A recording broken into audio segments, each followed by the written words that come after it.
warahmatullahi wabarakatuh. Amal baik. Alhamdulillah dalam kesempatan ini di malam hari ini kita bisa berkumpul kembali dalam kajian urologi ngaji di pembahasan 3 perkara yang binasa. Itu ada sedikit kesalahan di slide kami. Saat ini pembahasan masih tentang 3 perkara yang membinasakan, belum 3 perkara yang menyelamatkan. Kemarin baru, untuk yang baru bergabung, kemarin baru dibahas 1 poin tentang bakhil ya Ustaz ya. Kemudian untuk malam ini mungkin akan ada kelanjutan dari poin selanjutnya dari 3 perkara yang membinasakan. Mungkin itu dari anak Ustaz, tafadhol. Bismillahirrahmanirrahim.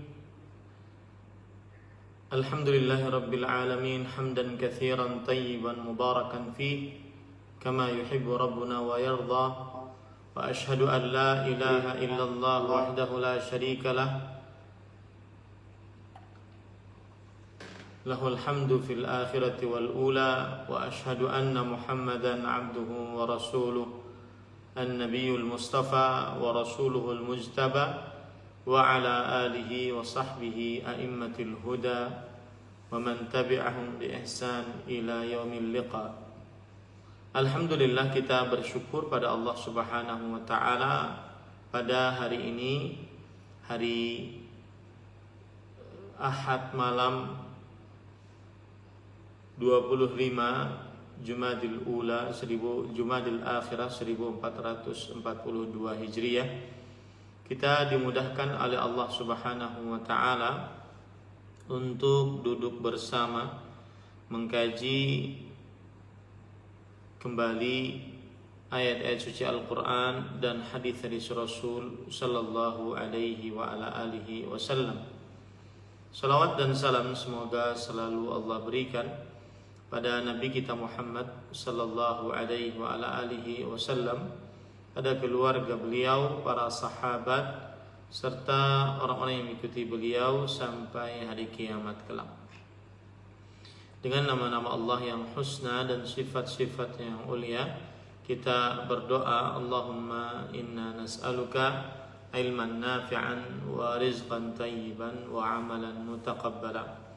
Wahai Allah, sesungguhnya kami memohon kepada Engkau ilmu yang bermanfaat, rezeki yang baik, dan amal yang diterima. Allahumma amin.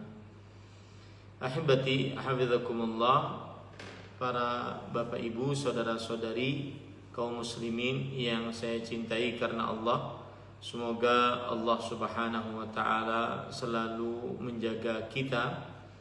Kita melanjutkan pembacaan hadis dari Abdullah bin Umar radhiyallahu anhuma bahwa Rasulullah sallallahu alaihi wasallam bersabda, "Thalathun muhlikatun wa thalathun munjiyatun wa thalathun kaffaratun wa thalathun darajatun.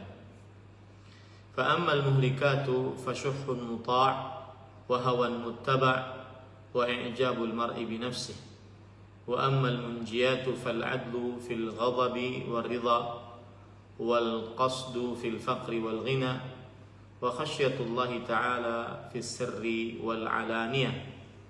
Wa ammal kaffaratu fantidharus salati ba'da as-salah wal isbaghul wudhu'i fis sabarat wa naqlil aqdami ila al jama'at. Wa amma ad-darajatu fa it'amu at-ta'ami wa ifsya'us salami wassalatu bil laili wan nasu niyam."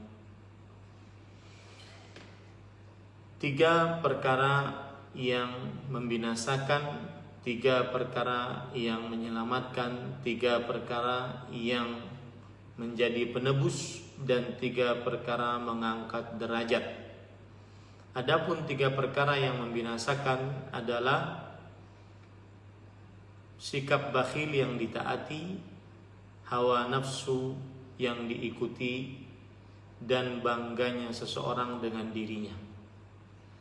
Dan adapun 3 perkara yang menyelamatkan adalah bersikap adil di dalam marah dan rela, bersikap sederhana dalam kemiskinan dan kekayaan, dan takut kepada Allah di dalam keadaan rahasia ataupun terang-terangan. Dan 3 perkara yang menjadi penebus adalah menunggu sholat setelah sholat, menyempurnakan wudhu di dalam kesulitan, dan langkah kaki menuju sholat berjamaah. Adapun 3 perkara yang menjadi pengangkat derajat adalah memberi makanan kepada orang miskin, menyebarkan ucapan salam, sholat di malam hari saat orang-orang sedang tertidur.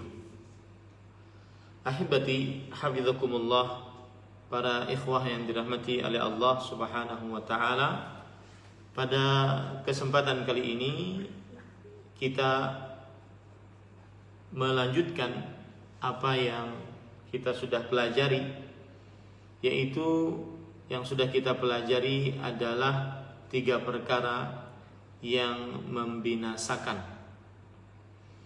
Dan 3 perkara yang membinasakan ini, yang pertama adalah syuhun muta', yaitu sikap bakhil yang ditaati.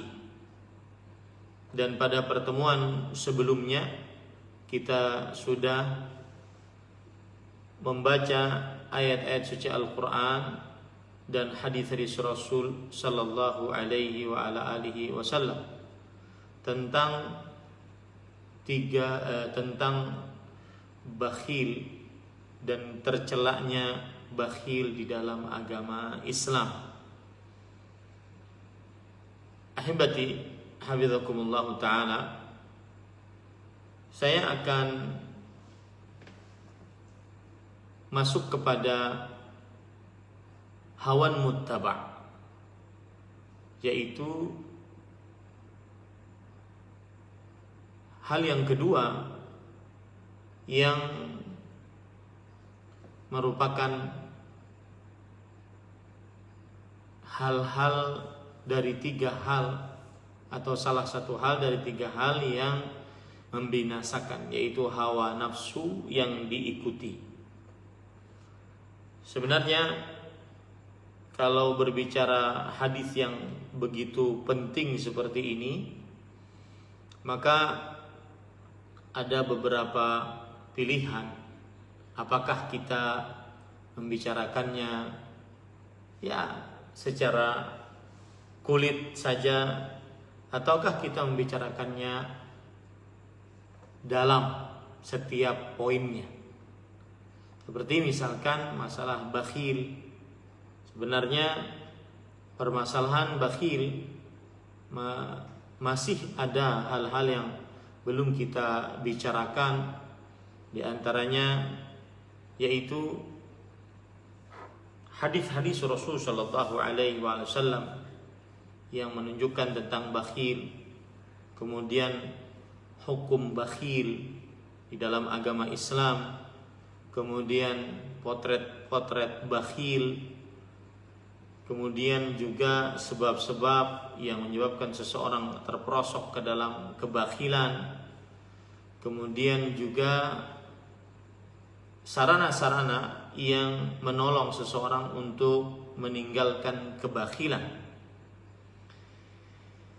Akan tetapi mungkin kalau seandainya dia terlalu dalam akan bias gitu ya, akan bias.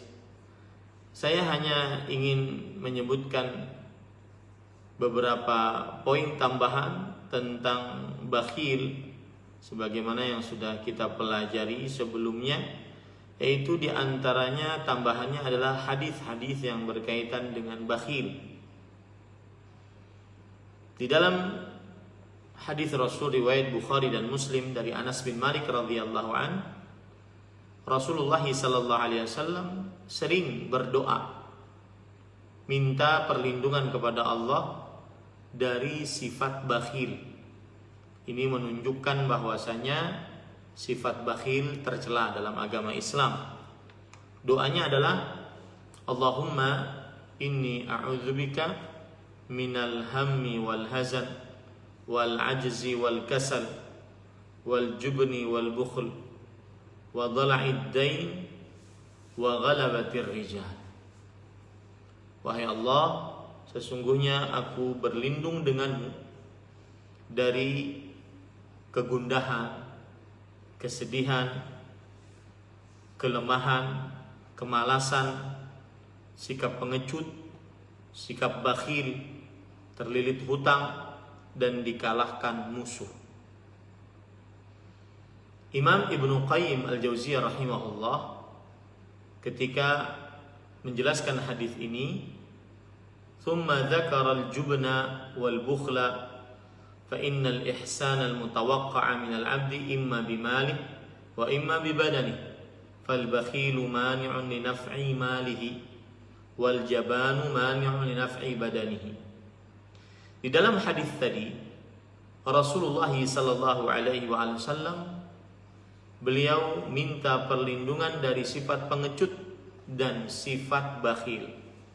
Penjelasannya adalah manusia diharapkan kebaikannya dari dua sisi, dari hartanya atau dari badannya, anggota tubuhnya. Maka sifat bakhil adalah penahan untuk memberikan manfaat kepada orang lain dengan harta. Sedangkan sifat jaban, pengecut, adalah penahan untuk memberikan kepada orang lain dengan badannya. Ini terdapat pelajaran yang menarik. Makanya Imam Ibnu Qayyim mengatakan wal jubnu wal bakhilu qarinan. Ini lihat ya, buruknya sifat bakhil dan sikap pengecut, sikap bakhil adalah dua teman dekat. Fa in udima an-naf'u minhu in kana bi badnihi fahuwal jubn wa in kana bi malihi fahuwal bukhl.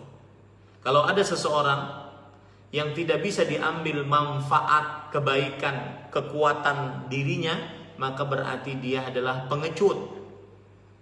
Dan kalau seandainya ada seseorang yang tidak bisa diambil manfaat, kekuatan hartanya, maka dia adalah bakhil.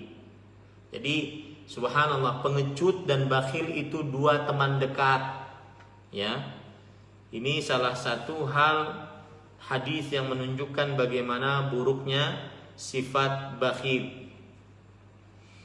Kemudian ahibati, hadis yang lain yaitu hadis riwayat Muslim dari Jabir bin Abdullah radhiyallahu anhuma bahwa Rasulullah sallallahu alaihi wasallam bersabda, "Iyyakum wadh-dhulma fa inna adh-dhulma dhulumatun yaumal qiyamah." Jauhi oleh kalian kezaliman, sesungguhnya kezaliman akan mendatangkan kegelapan pada hari kiamat.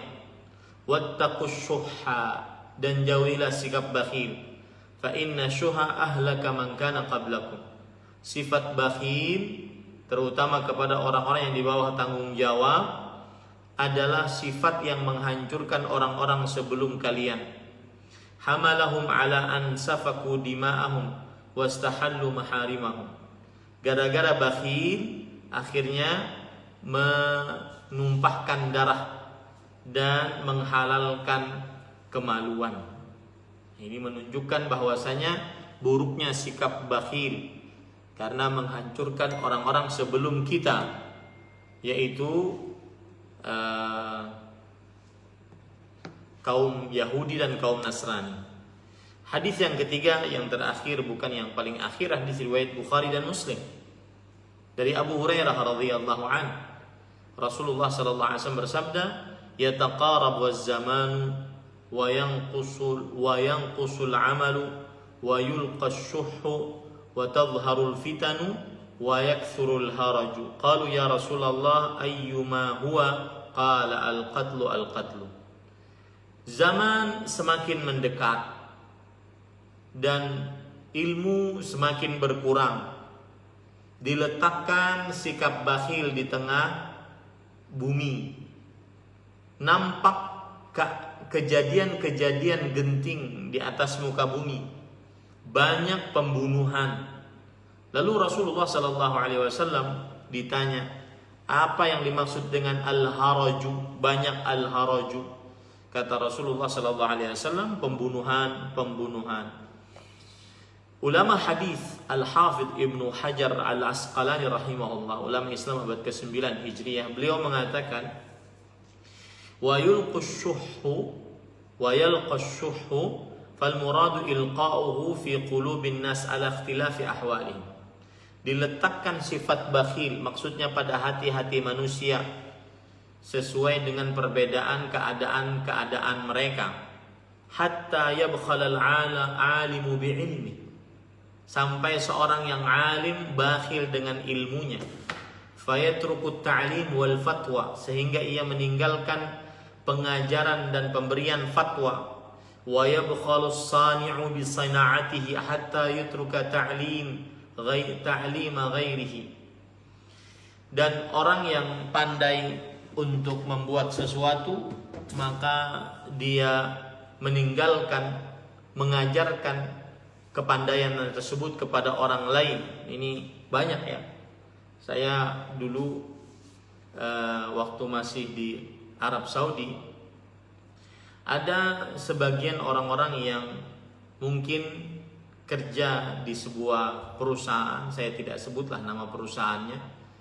Kemudian dia ahli di bidang tertentu di perusahaan tersebut.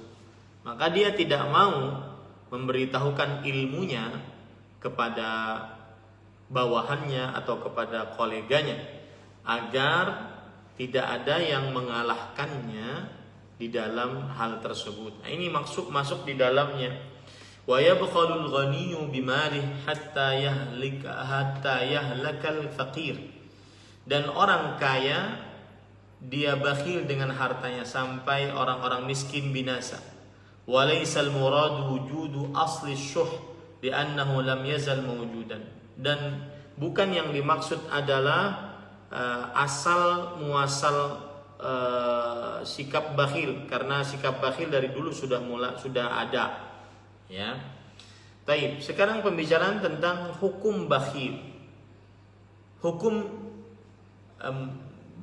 berbuat bakhil. Maka para ikhwan yang dirahmati oleh Allah Subhanahu wa taala, bakhil hukumnya haram, tetapi tidak sama satu dengan yang lainnya keharamannya. Ada yang sangat diharamkan, ada yang di bawahnya, dan terus ada yang di bawahnya. Imam Ibnu Taimiyah rahimahullahu taala mengatakan di dalam kitab Majmu'ul Fatawa, wal bukhlu jinsun tahtahu anwa'u kabair wa ghairu kabair. Artinya sikap bakhil adalah sebuah jenis dosa, di bawahnya macam-macam dosa besar dan selain dosa besar, ya, selain dosa besar.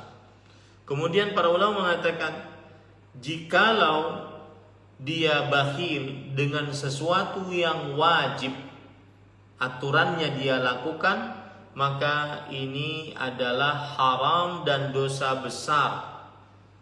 Seperti misalkan dia wajib zakat, tapi dia tidak mau bayar zakat karena dia bakhil, maka ini adalah haram dan dosa besar, ya. Dan ini adalah haram dan dosa besar. Seperti misalkan perkataan Imam Ibnu Taimiyah juga di dalam kitab Majmu'ul Fatawa, beliau mengatakan, fa innal bukhla minal kabair. Sesungguhnya kebakhilan adalah termasuk dosa besar. Wa huwa man'ul wajibat. Dan termasuk kebakhilan adalah menahan hal-hal yang wajib untuk dilakukan. Menahan hal-hal yang wajib untuk dilakukan. Minaz zakah, seperti zakat, wasilatul rahim, menyambung hubungan rahim, wa kiradh dhaif, dan memuliakan tamu, wa tarkul i'ta' fin nawaib, dan tidak memberikan pemberian kepada orang-orang yang berhak, wa tarkul infaq fi sabilillah, tidak berinfak di jalan Allah Subhanahu wa taala. Nah, ini menunjukkan bahwasanya hal-hal ini diharamkan dan sangat besar keharamannya, dan dia termasuk dosa besar karena dia termasuk menahan dengan sikap bakhilnya tersebut hal-hal yang semestinya wajib dia lakukan. Hal-hal yang semestinya wajib dia lakukan. Kemudian ada perkataan menarik dari Imam Ibnu Qudamah Al-Maqdisi dalam kitab Mukhtasar Minhajul Qasidin. Beliau mengatakan, wa ashaddu darajatil bukhl an yabkhala al-insanu ala nafsihi ma'al hajah. Lihat, termasuk bakhil yang paling tinggi kebakhilannya adalah seseorang bakhil terhadap dirinya padahal dia sangat memerlukannya.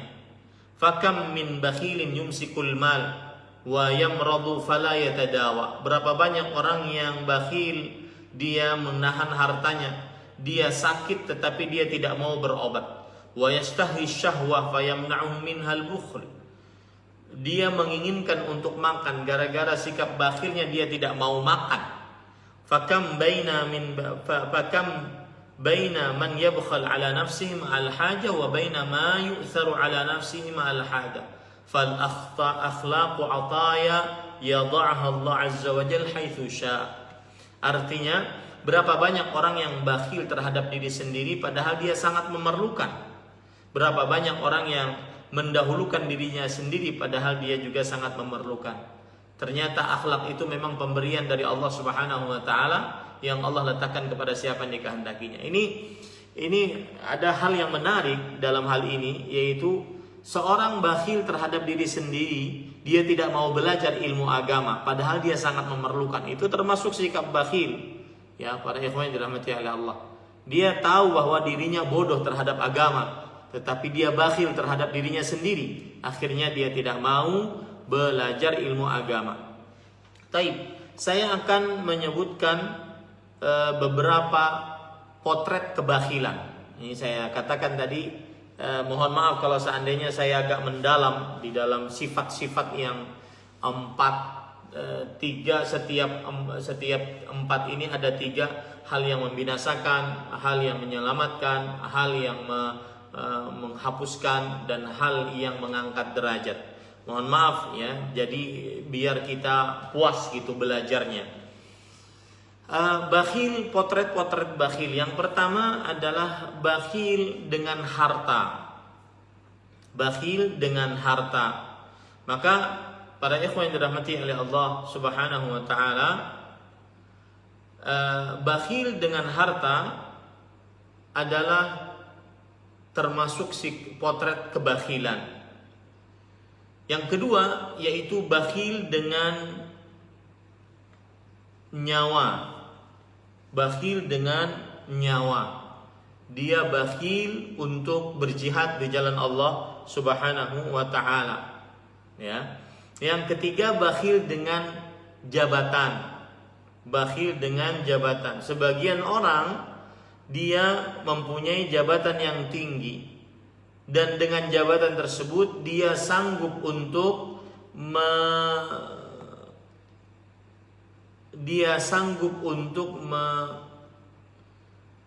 menolong kaum muslimin yang fakir dengan jabatannya tersebut. Tetapi karena dia bakhil, dia tidak menolongnya. Ini bakhil dengan jabatan. Yang keempat yaitu bakhil dengan ilmu. Dan ini termasuk sikap bakhil yang paling buruk, yang mana seseorang menutupi ataupun menyembunyikan ilmu, padahal ilmu tersebut sangat diperlukan oleh kaum muslimin. Ya, sebagaimana Allah Subhanahu wa taala berfirman dalam surah An-Nisa ayat 37, alladzina yabkhalun wa ya'muruna an-nasa bil bukhl wa yaktumuna ma atahumullah min fadlihi wa a'tadna lil kafirina 'adzaban muhina. Orang-orang yang bakhil dan memerintahkan manusia untuk berbuat bakhil dan menyembunyikan apa yang Allah Subhanahu wa taala datangkan kepada mereka berupa karunia-Nya. Ya, ini termasuk Abdullah bin Abbas radhiyallahu anhu menafsiri ayat ini. Kata beliau, orang-orang yang menyembunyikan apa yang Allah Subhanahu wa taala berikan dari karunia-Nya, maksudnya adalah hiya fi ahlil kitab, yaqul yaktumun wa ya'muruna nasabil kitm. Artinya, maksudnya adalah ini orang-orang ahlul kitab. Mereka menyembunyikan ilmu, ya, menyembunyikan ilmu dan memerintahkan manusia untuk menyembunyikan ilmu tersebut. Itu dari tafsiran Abdullah bin Abbas radhiyallahu anhuma. Dari tafsiran Sa'id bin Jubair rahimahullah, seorang ahli tafsir di generasi tabi'i. Beliau mengatakan, kana ulama'u bani Israila yabkhaluna bima 'indahum min al-'ilm wa yanhauna al-'ulama an yu'allimu an-nasa shay'an fa'ayyarahum Allah bidzalik fa anzala Allah alladhina yabkhalun qala hadha fil 'ilm laysa lid-dunya minhu syai'. Kata beliau, dahulu ulama-ulama Bani Israel, mereka bakhil dengan ilmu yang mereka miliki. Mereka melarang para ulama untuk mengajari manusia sedikit pun. Ini subhanallah, bagaimana kalau itu terjadi di tengah kaum muslimin, ya? Maka Allah Subhanahu wa taala mencela mereka dengan menurunkan surah An-Nisa ayat 37 tadi. Ya. Kata Sa'id bin Jubair rahimahullahu taala, yang dimaksud dengan bakhil di sini adalah di dalam masalah ilmu, bukan hanya di dalam masalah dunia saja. Nah, ini adalah potret-potret kebakhilan. Bakhil dengan harta, bakhil dengan pangkat, bakhil dengan ilmu, dan bakhil dengan diri sendiri, nyawa, yaitu tidak mau berjihad di jalan Allah Subhanahu wa taala. Adapun sebab seseorang terperosok ke dalam sifat bakhil adalah lemahnya iman tentang kuasa Allah Subhanahu wa taala. Ketika Allah berfirman, "Ibnu Adam unfiq alaik." Wahai anak Adam, sedekahkanlah hartamu, aku akan ganti harta yang kamu sedekahkan tersebut. Maka ketika orang bakhil mendapati ayat ini atau hadis ini, dia tidak mau mensedekahkan hartanya. Kenapa? Secara tidak langsung dia meyakini Allah Subhanahu wa taala tidak kuasa untuk menggantikan hartanya. Allah tidak kuasa untuk menggantikan hartanya. Allah Subhanahu wa taala berfirman di dalam Al-Qur'an, "Ma anfaqtum min syai' fahuwa yukhlifu." Apa saja yang kalian nafkahkan, maka Allah Subhanahu wa taala akan menggantinya. Surat Saba ayat 39. Sebagian orang-orang bakhil, mereka kurang yakin dengan kuasa Allah, bahwa Allah akan menggantikan apa yang mereka sedekahkan di jalan Allah Subhanahu wa taala. Kemudian termasuk daripada sebab yang menyebabkan seseorang terperosok ke dalam sifat bakhil adalah terlalu cinta terhadap harta. Terlalu cinta terhadap harta. Ya, sebagaimana, dan ini sifat manusia secara umum. Makanya kebanyakan manusia adalah mempunyai sifat bakhil, illa man rahimallah, kecuali yang dirahmati oleh Allah Subhanahu wa taala. Allah Subhanahu wa taala berfirman di dalam Al-Qur'an, "Wa innahu lihubbil khairi lasyadid." Sesungguhnya manusia sangat mencintai kebaikan. Sesungguhnya dia sangat bakhil karena cintanya kepada harta. Begitu artinya. Surat Al-Adiyat ayat 8. Sesungguhnya manusia sangat bakhil karena cintanya terhadap harta. Saya akan bacakan tafsiran Imam Ibnu Katsir rahimahullahu taala, kenapa manusia sangat bakhil, ya, karena cintanya terhadap hartanya. Apa maksudnya? Kata Imam Ibnu Katsir rahimahullah, yang dimaksud bahwa manusia sangat bakhil karena cintanya terhadap harta, dua pendapat. Pendapat yang pertama, innahu syadidul mahabbati lil mal. Manusia itu sangat cinta terhadap harta, makanya dia bakhil. Yang kedua, innahu laharisun bakhil min mahabbatil mal. Sesungguhnya dia bakhil karena cintanya terhadap harta, ya. Dan dua-duanya benar pendapat ini.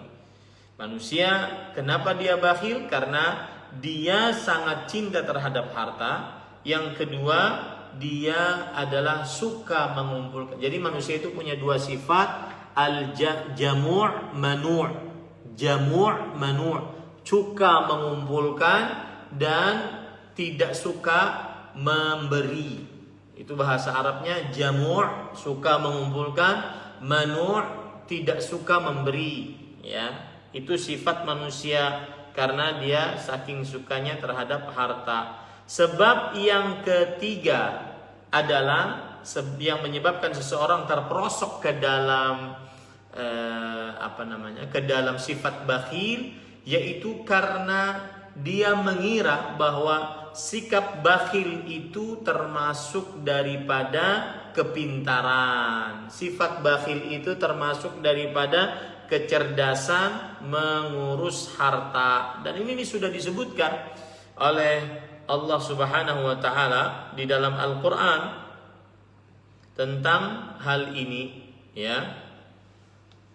Allah berfirman di dalam Al-Qur'an surat Ali Imran ayat 180, "Wala yahsabanna alladziina yabkhalun bima ataahumullah min fadlihi huwa khairan lahum bal huwa syarrun lahum sayutawwaquna ma bakhilu bihi yaumal qiyamah walillahi miratsus samawati wal ard wallahu bima ta'maluna khabir." Sekali-kali janganlah orang-orang yang bakhil dengan harta yang Allah berikan kepada mereka dari karunia-Nya menyangka bahwa kebakhilan itu baik bagi mereka. Wah, ini adalah orang cerdas bisa ngumpulin harta. Nah, ini tidak benar, ya. Pembicaraan yang seperti ini adalah pembicaraan orang yang tidak cerdas malahannya. Ya, ini ahibati hafizakumullah taala. Jadi janganlah sampai orang-orang bakhil menyangka bahwa bakhil itu baik bagi mereka. Sebenarnya kebakhilan itu adalah buruk bagi mereka. Kenapa para ikhwah buruk? Karena nanti di hari kiamat harta yang mereka bakhilkan itu akan dikalungkan kelak di lehernya di hari kiamat. Jadi berapa banyak yang dia kalungkan, berapa banyak harta yang dia bakhilkan, sebanyak itu pula yang akan menjadi kalungnya nanti pada hari kiamat. Kemudian sebab yang kelima, ya, 1, 2, 3, 4. Yang keempat, para ikhwah yang dirahmati oleh Allah Subhanahu wa taala, yaitu terlalu panjang angan-angan. Terlalu panjang angan-angan. Mengira bahwasanya hidupnya akan panjang, puluhan tahun lagi, saya masih 20-an, 30-an, 40-an, ya masih 20 tahun lagi mungkin hidup saya. Maka dia terlalu panjang angan-angan. Rasulullah sallallahu alaihi wasallam pernah menggambar, ya, menggambar seperti ini. Nah, ini. Ya. Nah, itu gambar yang persegi 4 yang warna hitam, itulah ajalnya. Itulah batasannya. Kemudian warna hijau-hijau yang kecil-kecil, itulah keadaan kehidupannya. Kadang dia miskin, kadang dia kaya, kadang dia sehat, kadang dia sakit, ya. Kemudian garis yang merah itulah kehidupannya. Apabila sudah mencapai ajal, maka dia akan mati. Garis yang kuning itulah ajalnya. Itulah angan-angannya. Ya, angannya terlalu tinggi. Nanti saya akan begini, nanti akan saya begini, nanti akan saya begini, dan seterusnya. Ini penyebab kenapa dia bakhil, ya. Jadi satu, lemahnya iman tentang kuasa Allah Subhanahu wa taala. Yang kedua, terlalu cinta terhadap harta. Yang ketiga, dia mengira bahwasanya sikap bakhil itu sebuah kecerdasan, padahal itu adalah keburukan. Yang keempat, dia terlalu panjang angan-angan. Yang kelima adalah dia lupa tentang buruknya sikap bakhil berdasarkan ayat Al-Quran ataupun hadis dari Rasul sallallahu alaihi wasallam. Yang keenam yaitu dia lalai tentang pahala orang-orang yang dermawan, yang tidak bakhil, dia lalai. Nah, ini para ikhwan yang dirahmati oleh Allah Subhanahu wa taala.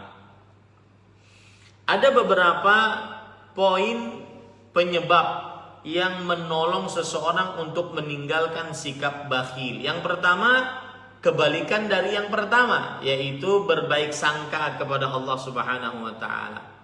Berbaik sangka kepada Allah Subhanahu wa taala. Ada perkataan menarik, ini bisa ditulis dengan tinta emas. Qillatul jud su'u dhannin bil ma'bud. Yang artinya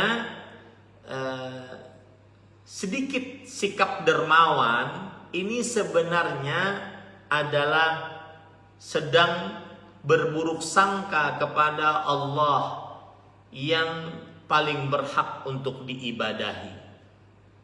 Saya ulangi, sedikitnya sikap dermawan atau lebih tepatnya bakhil adalah bentuk buruk sangka kepada Allah. Nah itu garis bawahi, itu sajalah kuatnya.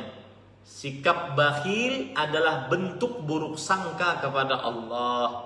Kenapa? Karena orang tidak mau bersedekah, berzakat, berinfak, ya, menjalankan hartanya di jalan Allah karena dia mengira Allah Subhanahu wa taala tidak sanggup untuk menolong ataupun mengganti akan uang harta yang dia jalankan di jalan Allah Subhanahu wa taala. Kemudian ahibati hafizakumullahu taala, termasuk daripada kiat agar hilang sikap bakhil adalah berdoa kepada Allah Subhanahu wa taala. Sebagaimana doa yang lebih pendek dari yang sudah saya sebutkan tadi, hadis riwayat Bukhari, bahwa Rasul sallallahu alaihi wasallam bersabda, Allahumma inni a'udzubika minal bukhl. Ya Allah, aku berlindung denganmu dari sikap bakhil. Ya, ini saya tuliskan dengan bahasa Arab. Allahumma inni a'udzubika minal bukhl. Ya, a'udzubika minal bukhl. Ya Allah, aku berlindung denganmu dari sikap bakhil. Nah ini para ikhwah. Wa a'udzubika minal jubn, dan aku berlindung denganmu dari sikap pengecut. A'udzubika an uradda ila ardhil umur, dan aku berlindung denganmu dari dikembalikan kepada umur yang buruk. Maksudnya saat tua mungkin kekurangan pendengaran, penglihatan dan semisalnya. Kemudian ahibati hafizakumullahu ta'ala, termasuk daripada hal yang patut kita bicarakan tentang sikap bakhil adalah bakhil itu adalah termasuk dari tipu daya syaitan, ya, sehingga seseorang bakhil, syaitan membisikkan kepada manusia, kalau kamu meletakkan harta di jalan Allah, maka kamu akan miskin, ya, kamu akan miskin. Dan ini adalah tipu daya syaitan, sebagaimana disebutkan oleh Allah dalam surah Al-Baqarah ayat 268. Asy-syaitanu ya'idukumul faqra wa ya'murukum bil fahsya. Syaitan menjanjikan, yaitu menakut-nakuti kalian dengan kemiskinan. Kalau kamu terus bersedekah nanti kamu miskin. Kalau kamu terus bersedekah nanti kamu miskin, ya. Ini ayat Al-Baqarah 268. Jika kita lihat ayat sebelumnya berbicara tentang sedekah 267. Allah berfirman, ya ayyuhalladzina amanu anfiqu min thayyibati ma kasabtum wa mimma akhrajna lakum minal ard wa la tayammamul khabitha minhu tunfiqun wa lastum bi'akhidhihi illa an tughmidu min wa'lamu anna Allah illa an tughmidu fi wa'lamu anna Allah ghaniyyun hamid. Hai orang-orang yang beriman, sedekahkanlah di jalan Allah sebagian dari harta usahamu yang baik-baik dan sebagian dari apa yang kami keluarkan dari bumi untuk kalian. Dan janganlah kalian memilih yang buruk-buruk lalu kalian nafkahkan daripadanya, padahal kalian sendiri tidak mau mengambilnya, melainkan dengan memicingkan mata terhadapnya. Dan ketahuilah bahwa Allah Maha Kaya lagi Maha Terpuji. Ini sedikit menyimpang ya, subhanallah. Ayat ini memerintahkan kita kalau bersedekah jangan dari yang buruk-buruk, ya. Jangan dari yang buruk-buruk. Bahkan kalau perlu yang paling kita cintai kita sedekahkan. Saya sering berkelakar bahwasanya ibu-ibu kan biasanya itu mainannya tas, ya, tas-tas branded. Bahkan kadang-kadang ibu-ibu yang sudah sering ikut pengajian, jilbab lebar, kemudian mungkin pakai gamis lebar, kemudian bercadar ataupun yang pakai sarung tangan bahkan, ya. Mereka tidak lupa untuk kalau sudah ikut pengajian itu biasanya memperlihatkan masing-masingnya membawa tas yang ingin diperlihatkan kepada orang lain gitu ya. Nah, seseorang akan mendapatkan cinta Allah dan ketinggian keimanan apabila dia mensedekahkan apa yang dia cintai. Ya, mensedekahkan apa yang dia cintai. Jangan yang buruk-buruk malahan yang dikasih. Allah Subhanahu wa taala berfirman dalam Al-Qur'an, "Lan tanalul birra hatta tunfiqu mimma tuhibbun." Kalian tidak akan pernah dapat kebajikan sampai kalian bersedekah dengan apa yang kalian sukai. Nah, lihat surat Ali Imran ayat 92. Surat Ali Imran ayat 92. Jadi, barang yang paling kita sukai mana nih? Sedekahkan. Wah, di situ akan terdapat kita mendapatkan manisnya iman. Ya, barang yang paling kita sukai apa nih? Kita sedekahkan. Kita mengamalkan ini walau sekali seumur hidup. Coba deh. Lan tanalul birra hatta tunfiqu mimma tuhibbun. Dan juga kebiasaan Nabi Muhammad SAW kalau ditanya tentang barang beliau akan langsung kasih. Makanya saya sering berkelakar kepada ibu-ibu. Kalau ibu-ibu bawa tas branded gitu ya, maka kemudian ada yang mengatakan, wah tasnya bagus, itu sunnahnya langsung dikasih tuh. Begitu yang terjadi pada Rasul Shallallahu Alaihi Wasallam. Beliau pernah suatu saat membawa surban yang ditenun khusus untuk beliau oleh seorang perempuan. Baru dipakai sekali, surbannya sangat bagus. Ada seorang sahabat yang mengatakan, "Ma ahsana thawbuk." Wahai Rasulullah, surbanmu bagus banget. Maka Rasulullah SAW langsung ngasih. Sampai sahabat yang lain marah kepada orang tersebut. Para sahabat mengatakan kepada orang tersebut, laqad alimta anna ar-rasul sallallahu alaihi wasallam la yaruddu sa'ilan. Engkau sudah mengetahui sikap Rasul sallallahu alaihi wasallam bahwa beliau tidak pernah menolak orang yang minta-minta. Ya. Perkataanmu itu menunjukkan bahwa kamu minta, maka beliau langsung kasih, padahal itu baru sekali dipakai, khusus ditunun untuk beliau, ya. Tetapi ya begitulah, beliau mempunyai sifat la yaruddu sa'ilan. Beliau tidak menolak orang yang meminta. Maka sunnahnya kalau ibu bawa tas branded, bagus ya, tasnya itu sunnahnya kasih tuh. Ya ini, lan tanalul birra hatta tunfiqu mimma tuhibbun. Artinya tidaklah kamu akan mendapatkan kebajikan sampai kamu mensedekahkan apa yang kamu cintai. Kerjakan ini ya walau sekali seumur hidup. Apa yang paling kita cintai kita letakkan di jalan Allah. Surat Ali Imran ayat 92. Nah, itu yang berkaitan dengan bakhil. Selesai ya, yang berkaitan dengan bakhil. Kemudian sekarang yang kedua. Ya, yang kedua yaitu hawan muttaba, hawa nafsu yang diikuti. Ini juga mohon maaf kita akan berbicara mendalam insyaallah taala ya. Sekarang apa pengertian hawa nafsu?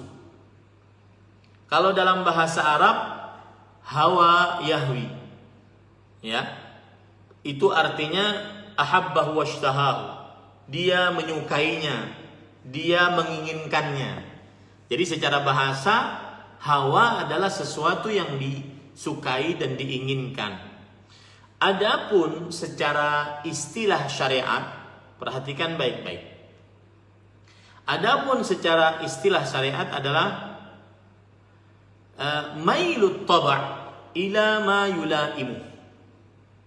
Kecondongan sifat untuk sesuatu yang dianggap cocok padanya, padahal syariat tidak mensyariatkan. Kecondongan sifat untuk sesuatu yang dia anggap cocok, ya, ini namanya hawa nafsu. Itu dikatakan oleh Imam Ibnu Qayyim Al-Jauziyah rahimahullah dalam kitab beliau Rawdatul Muhibbin. Ada lagi perkataan yang lebih mudah dipahami mungkin, yaitu di dalam kitab At-Ta'rifat yang ditulis oleh Al-Jurjani, beliau mengatakan mayalanun nafs ila ma tastalzidhuhu minasyahawat min ghairi da'iyati syara'. Kecondongan jiwa kepada sesuatu yang lezat berupa syahwat-syahwat tanpa ada kebutuhan syariat di dalamnya, tanpa ada ajakan syariat di dalamnya. Kecondongan jiwa kepada sesuatu yang dianggap lezat oleh syahwat tanpa ada ajakan syariat di dalamnya. Ini yang menjadi pokok ya. Kalau seandainya ada ajakan syariat, maka itu diperbolehkan hawa nafsunya. Seperti misalkan seorang laki-laki yang sudah tidak sanggup untuk menahan syahwat pandangan, maka dia berhawa nafsu kepada perempuan. Kemudian dia menikahinya agar dia bisa melampiaskan syahwatnya dan menundukkan pandangannya kecuali kepada istrinya. Maka ini hawa nafsu yang tidak tercela. Kenapa? Karena ada ajakan syariat padanya. Ada ajakan syariat padanya. Sekali lagi, hawa nafsu adalah kecondongan jiwa kepada sesuatu yang dianggap lezat oleh syahwat tanpa ada ajakan syariat ya, tanpa ada ajakan syariat. Para ikhwah yang dirahmati oleh Allah Subhanahu wa taala, Imam Abdullah bin Abbas radhiyallahu anhu, ahli tafsir di generasi sahabat, disebut-sebut sebagai turjumanul Quran, ahli tafsir, kemudian habrul ummah, ulamanya umat Islam. Beliau mengatakan bahwa tidaklah disebut hawa nafsu di dalam Al-Quran kecuali tercela. Tidaklah disebutkan hawa di dalam Al-Quran kecuali tercela. Ya, ada berbagai macam ayat di dalam Al-Quran. Ada sekitar 12 ayat ya. Fala tattabi'ul hawa, janganlah kalian mengikuti hawa nafsu, surat An-Nisa ayat 135. Kemudian juga surat Al-Furqan ayat 43. Kemudian juga surat Al-Qasas ayat 50. Fa illam yastajibu laka fa'lam annama yattabi'una ahwa'ahum wa man adallu mimman ittaba'a hawahu bighairi hudan minallah. Dan tidak ada yang lebih sesat dibandingkan orang-orang yang mengikuti hawa nafsunya dengan tidak mendapat petunjuk dari Allah sedikit pun. Ya, ini menunjukkan bahwa benarnya perkataan Abdullah bin Abbas radhiyallahu anhuma bahwasanya hawa nafsu yang disebutkan di dalam Al-Quran seluruhnya adalah tercela. Ini ahibati hafizakumullahu ta'ala. Nah,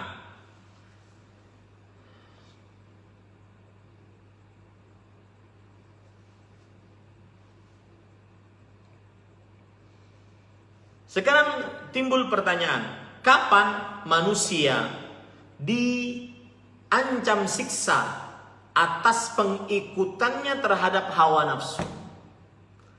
Kapan manusia diancam siksa dalam syariat Islam atas pengikutannya terhadap hawa nafsu? Ya, para ikhwan yang dirahmati oleh Allah Subhanahu wa taala, hawa nafsu dan termasuk sinonimnya adalah syahwat, sesuatu yang ada selalu pada diri manusia. Tidak bisa seorang manusia melepaskan hawa nafsunya. Allah sudah menetapkan hal tersebut di dalam dirinya. Ya, maka timbul pertanyaan, apakah manusia akan disiksa atas sesuatu yang dia selalu ada sifatnya tersebut di dalam dirinya? Ya, maka para ikhwan yang dirahmati oleh Allah Subhanahu wa taala, lihat penjelasan dari para ulama. Di antaranya penjelasan Imam Ibnu Taimiyah rahimahullah dalam kitab Majmu'ul Fatawa. Beliau mengatakan, nafsul hawa wasyahwa la yu'aqabu alaih. Pada asalnya hawa nafsu dan syahwat tidak disiksa atasnya, tidak diancam siksa atasnya. Bal ala tibaihi wal amali bih. Tetapi diancam siksa apabila mengikutinya dan mengamalkannya. Fa idza kanatin nafsu tahwa wa huwa yanhaha kana nahyuhu ibadatan lillahi wa amalan salihan. Maka apabila saat hawa nafsunya, lihat ya, hawa nafsu tadi kecondongan jiwa kepada sesuatu yang melezatkan syahwat yang tidak diajak oleh syariat. Ya, seperti misalkan berzina, hawa nafsu, mendahulukan hawa nafsu dibandingkan akal dan juga apa namanya? Dan juga syariat. Ya, berzina itu mendahulukan hawa nafsu dibandingkan akal dan juga syariat. Ya. Istrinya ada di rumah, dia bisa nikmati dari ujung rambut sampai ujung kaki 24 jam, sedangkan ini dia mendahulukan hawa nafsunya, dia cuma nikmati sekian jam, sudah bayar, takut dan semisalnya. Nah, ini dia tercela atas pengikutan hawa nafsunya. Maka apabila dia hawa nafsunya mengajak dia, lalu dia menahan dirinya, maka penahanannya terhadap tidak mengerjakan hawa nafsu tersebut adalah ibadah kepada Allah dan juga amal saleh.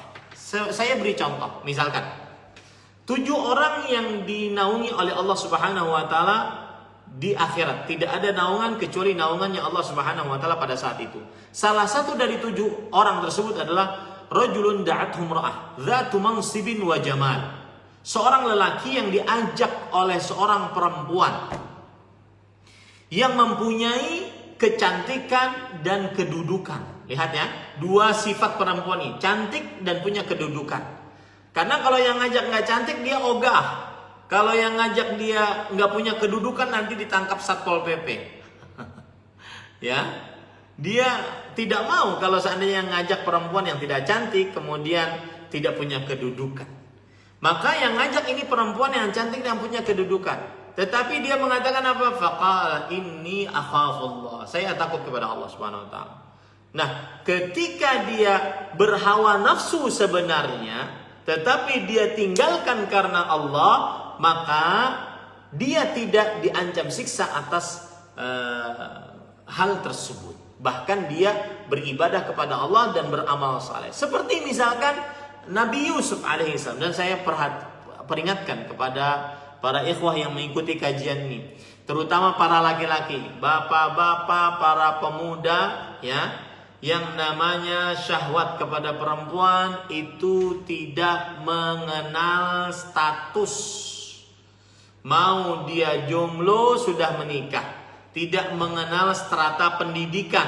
Mau dia sudah profesor, doktor, ataupun dia baru lulusan sekolah SD bahkan sekolah SMP atau tidak sekolah. Ya, mau dia kaya miskin, ustadz bukan ustadz. Kalau sudah urusan berhadapan dengan syahwat perempuan maka laki-laki paling lemah. Sudah deh, jangan ngeyel. Laki-laki paling lemah. Ya, hanya Nabi Yusuf alaihi salam yang kuat. Ya, hanya Nabi Yusuf yang sudah terbukti kuat ya terhadap syahwat perempuan. Maka jadi asal hawa nafsu dia tidak diancam siksa atasnya, tetapi pengikutan terhadap hawa nafsu itu yang diancam siksa atasnya. Ya, ini ahibati hafizakumullahu taala.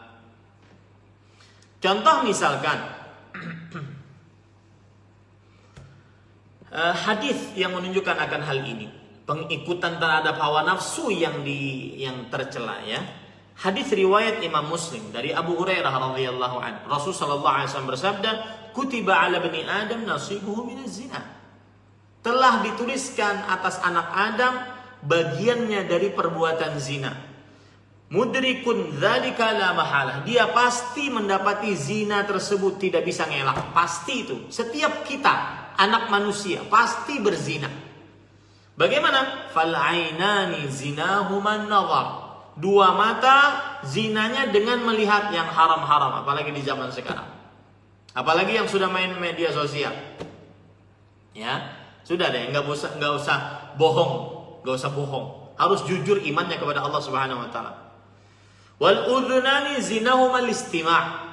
Dan kedua telinga zinanya dengan mendengar hal-hal yang diharamkan. Wal lisanu zinahul kalam. Dan lisan zinanya adalah pembicaraan. Wal yadu zinahumal batsh. Dan tangan zinanya dengan memegang hal yang diharamkan. Wal rijlu zinahal khuta. Dan kaki zinanya dengan berjalan kepada yang diharamkan. Wal qalbu yahwa wa yatamanna. Hati berhawa nafsu dan berangan-angan. Ya, kalau cuma berhawa nafsu berangan-angan belum dianggap dosa. Wa yusaddiqu dzalikal farju wa yukadzibuhu. Dan yang membenarkan hawa nafsu dan angan-angannya tersebut kemaluannya, yang membenarkan ataupun yang mendustakan. Nah, ini ahibati hafizakumullah taala. Ya. Kemudian sekarang kita ingin mengetahui sebab seseorang terperosok ke dalam hawa nafsu. Sebab seseorang terperosok ke dalam hawa nafsu. Yang pertama, ini penting ini. Tidak menahan diri untuk melawan hawa nafsu yang buruk, yang remeh-remeh. Tidak menahan diri untuk menahan hawa nafsu yang buruk, yang remeh-remeh. Artinya hawa nafsunya buruk, dia remeh, tetapi dia biarkan akhirnya terbiasa. Ya, ini para ikhwan yang dirahmati oleh Allah Subhanahu wa taala. Saya beri contoh misalkan. Terutama kalau seandainya sudah terdidik dari mulai kecil. Terutama kalau seandainya sudah terdidik dari mulai kecil hal-hal yang buruk-buruk. Maka sangat ironis sekali yang terlihat di media sosial, anak-anak kecil memperlihatkan pantatnya, la haula wala quwata illa billah. Saya nasihatkan kepada orang tuanya, itu bukan prestasi. Itu prestasi. Ya. Anda sebagai orang tua berdosa di hadapan Allah. Kullukum ra'in wa kullukum mas'ulun an ra'iyatih. Setiap dari kalian pemimpin, wahai para orang tua, dan bertanggung jawab atas yang dipimpinnya, anak-anaknya. Ya.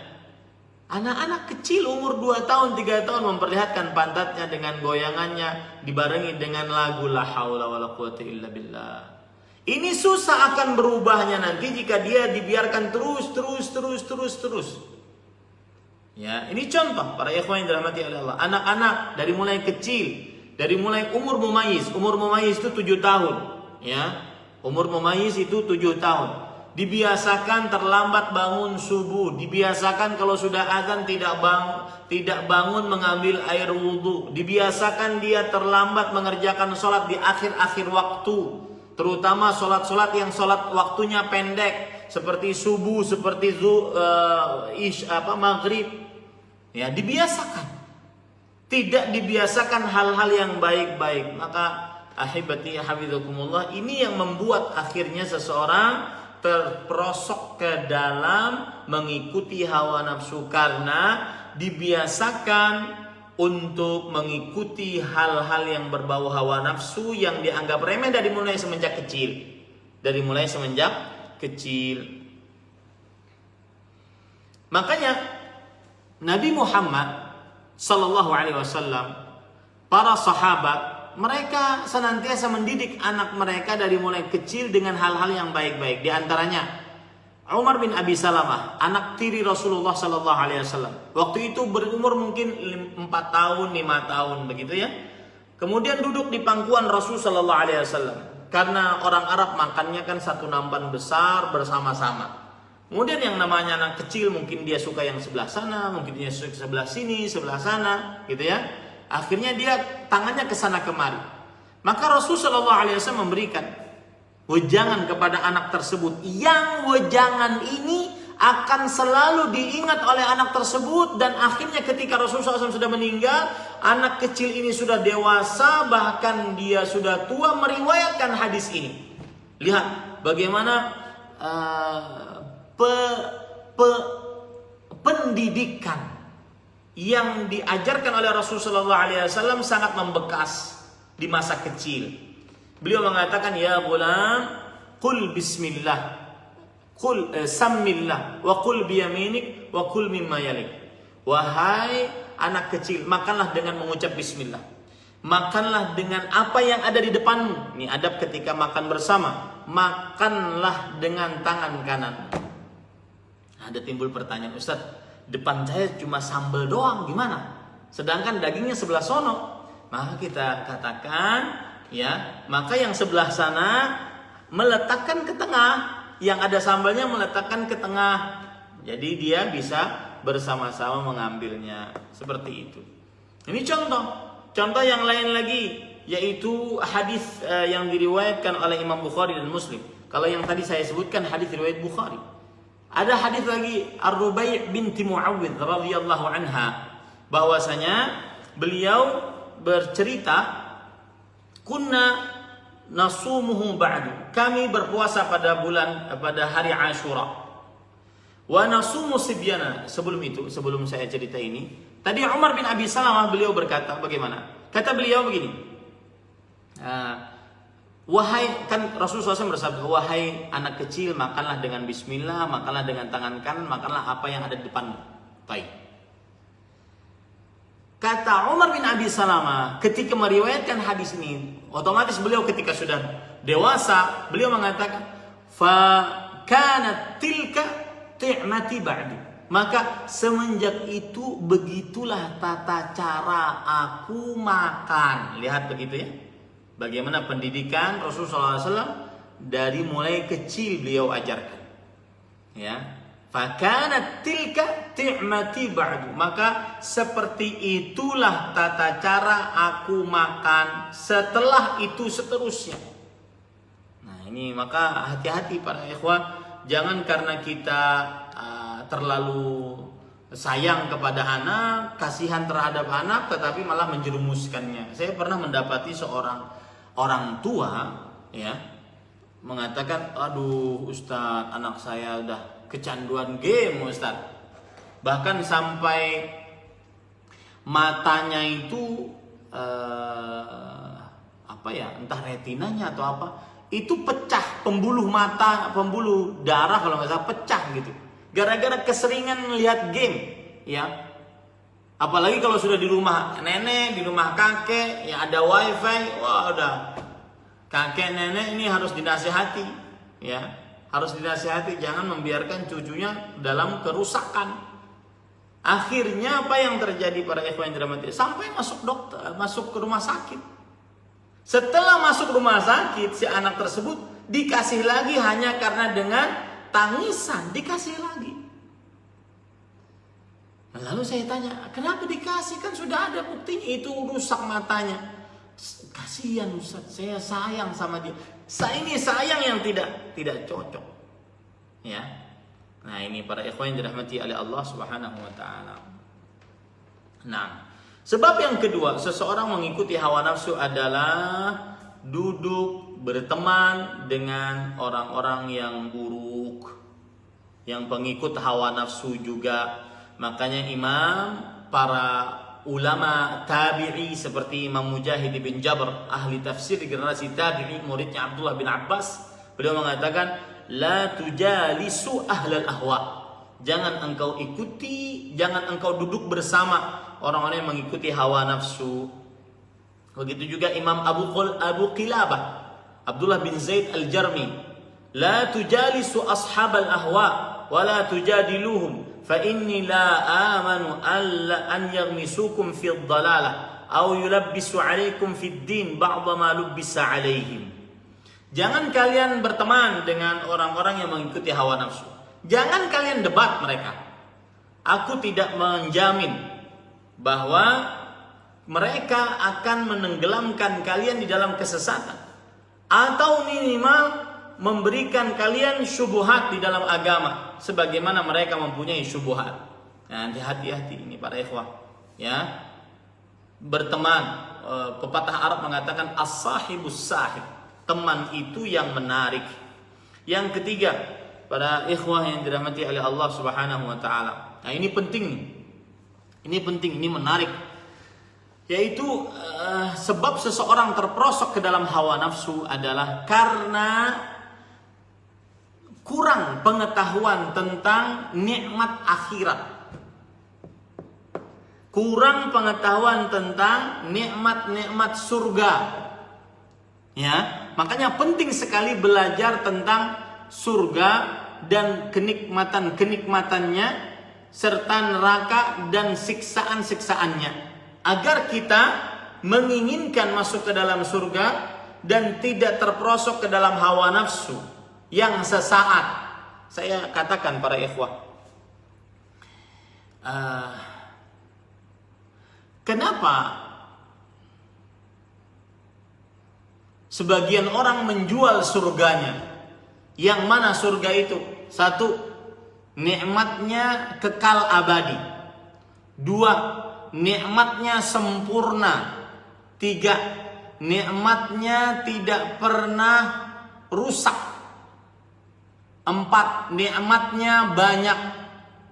4, keutamaan nikmat surga. Yang pertama, kekal abadi. Ya. Terus menerus nikmatnya. Tidak pernah terputus. Ini para ikhwan yang dirahmati oleh Allah Subhanahu wa taala. Tidak pernah terputus. Sebagaimana dalam surat Al-Waqi'ah, Allah Subhanahu wa taala berfirman, la maqtu'ah wa la mamnu'ah. Bahwa buah-buah yang ada di dalam surga tidak pernah terputus, tidak pernah mengenal musim. Enggak pernah mengenal musim. Surat Al-Waqi'ah ayat 33. Wala mamnu'ah, dan tidak pernah terlarang untuk mengambilnya. Ya. Dia terus menerus abadi, kekal abadi di dalamnya. Yang kedua, nikmatnya sempurna. Beda dengan nikmat dunia. Nikmatnya tidak sempurna. Secantik-cantiknya perempuan di dunia tidak akan pernah sama dengan bandonya seorang bidadari di surga. Dengan jempol kakinya seorang bidadari di surga, nggak akan pernah sama. Dikumpulkan seluruh Miss Universe, ya, tidak akan pernah sama dengan kecantikan para bidadari. Maka para ikhwan yang dirahmati oleh Allah Subhanahu wa taala, pelajari nikmat-nikmat yang ada di dalam akhirat. Nikmat-nikmat surga, dia sempurna. ya, dengan seluruh makna kesempurnaan. Yang ketiga yaitu dia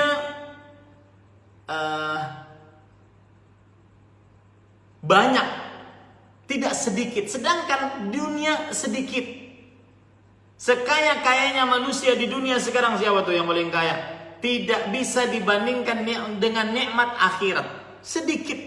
Allah berfirman dalam Al-Quran, wa ma mata'ul hayati dunya fil akhirati illa qalil. Tidak ada perhiasan kehidupan dunia kecuali sedikit. Ya, illa qalil.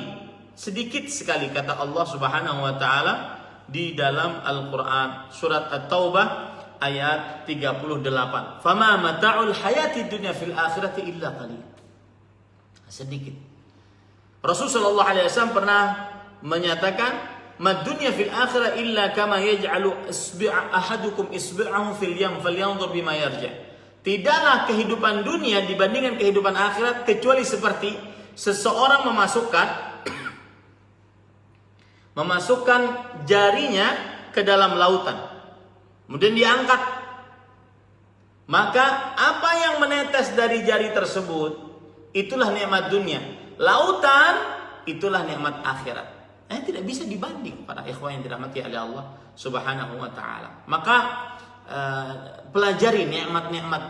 Kalau ada orang mau korupsi, mau berzina, ya, godaan syahwat, harta, tahta, wanita, maka ingat, ya, harta di akhirat lebih indah. Syahwat tahta di akhirat lebih indah. Syahwat perempuan di akhirat lebih indah. Hanya sesaat kemudian hati tidak tenang. Orang yang berzina itu hanya sesaat dan hatinya nggak tenang. Nanti ketahuan, apalagi pejabat, nanti bagaimana, ya, tidak tenang. Ini para ikhwan yang dirahmati oleh Allah Subhanahu wa taala. Saya ingin sebutkan satu hadis tentang nikmat surga agar kita tahu betul bagaimana nikmat surga. Dalam hadis riwayat Muslim, Rasul sallallahu alaihi wasallam menyebutkan tentang akhirul rajulin dukhulanil jannah wa khurujan minan nar. Manusia yang terakhir keluar dari api neraka masuk ke dalam surga. Yang paling terakhir. Kemudian orang tersebut menghadap kepada Allah. Kemudian Allah Subhanahu wa taala mengatakan, "Udkhulil jannah." Silakan masuk ke dalam surga. Maka kemudian dia masuk ke dalam surga. Fa idza, ternyata surga mal'ah. Ternyata surga di pandangan dia penuh. Di pandangan dia penuh. Kemudian dia mengatakan, "Ya Rabb, wahai Rabbku, surganya penuh." Kemudian kata Allah Subhanahu wa taala, perhatikan, ini orang yang paling terakhir masuk ke dalam surga, paling terakhir keluar dari api neraka, paling rendah derajatnya di dalam surga. Kata Allah Subhanahu wa taala, perhatikan nih, perhatikan. Kata Allah Subhanahu wa taala, tamanna. 3 kata, tamanna. Angan-angankan apa yang engkau inginkan. Tamanna, angan-angankan apa yang engkau inginkan, apa saja. Kemudian fayatamanna, lalu dia berangan-angan, saya ingin ini, saya ingin ini, saya ingin ini. Dan manusia terbatas angan-angannya. Ya. Fa idza anqata'at bihi umniyatuh. Kalau seandainya angan-angannya terputus, sudah habis dia inginkan, dari mulai pakaian, harta, tahta, wanita, dia sudah inginkan semuanya. Terputus. Lalu Allah Subhanahu wa taala mengatakan, tamanna kadza, tamanna kadza, tamanna kadza. Dzakirhu rabbuh. Ini belum engkau inginkan, ini belum engkau angankan, ini belum engkau angankan. Allah mengingatkan dia. Fa idza qata'at bihil amani. Ternyata kalau sudah habis seluruh angan-angan, baik dari dirinya ataupun bantuan dari Allah, sudah habis sudah. Apa kata Allah Subhanahu wa taala? Hadza lak wa 'ashratu amsalih. Itu milikmu dan 10 kali lipatnya lagi. Walaka mashtahat bihi nafsuk waladzat bihi 'ainuk. Dan engkau akan mendapatkan apa saja yang matamu suka memandangnya dan hawa nafsumu yang kamu inginkan. Itu surga yang paling rendah. Manusia yang masuk ke dalam surga yang paling rendah. Para ikhwan yang dirahmati oleh Allah. Jadi sungguh sangat bodoh kadang-kadang sebagian orang, termasuk yang berbicara, mendahulukan nikmat yang sesaat, nikmat mata, nikmat telinga yang sesaat, ya, dan menjual nikmat yang kekal, abadi, sempurna, tiada tara, tidak bisa dibayangkan. Saya sering mengatakan, surga itu adalah tempat penuh dengan nikmat yang tidak bisa dibayangkan, dan nikmatnya terus menerus dan selalu terus ada. Sebagaimana sabda Rasulullah SAW, Innal jannah la khatara laha. Sesungguhnya surga itu tidak bisa dibayangkan. Indahnya surga gak bisa dibayangkan. Itu satu hadis tentang tingkatan surga yang paling rendah. Hadis yang lain, diantaranya juga Musa alaihissalam pernah bertanya kepada Allah Subhanahu wa taala, "Ma adna ahlil jannati manzilatan?" Surga apa yang paling rendah?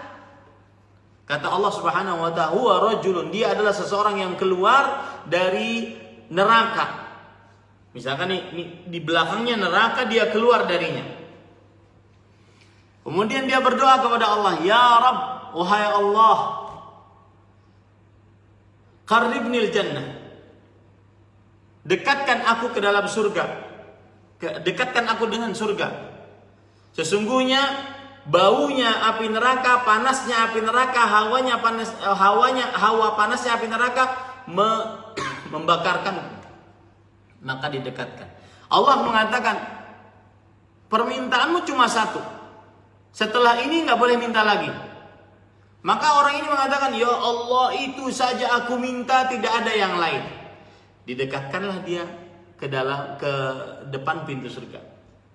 Ketika dia sudah dekat dengan pintu surga, dia melihat surga dari dekat.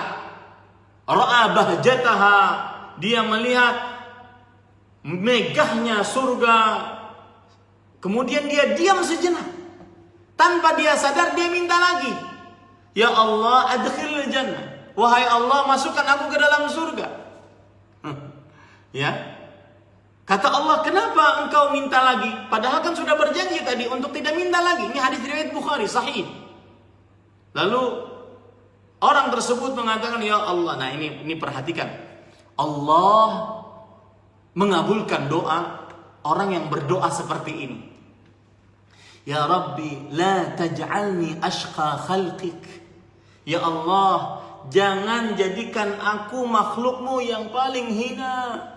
Itu Allah paling suka dari kita. Ya Allah, jangan jadikan aku makhlukmu yang paling hina, menghambakan diri, menganggap makhluk di hadapan Allah, menghinakan diri di hadapan Allah, meronta-ronta di hadapan Allah. Itu Allah paling suka. Maka Allah akhirnya memasukkannya ke dalam surga. Ya. Kemudian setelah itu, apa yang terjadi? Kata Allah Subhanahu wa taala kepada orang yang penghuni surga yang paling rendah nikmatnya di surga. Ini perhatikan nih, yang korupsi, yang berzina, yang tergoda syahwat harta, tahta, wanita, yang haram. Perhatikan. Kata Allah, penawaran pertama, orang yang paling rendah nikmat surga di akhirat kelak. Kata Allah, "Atarda an yakuna laka mulkun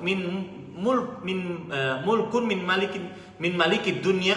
Maukah engkau memiliki harta sebanyak harta seorang raja yang paling kaya di dunia? Coba sekarang cari orang yang paling kaya di dunia. Saya ingin tahu di chat, coba berapa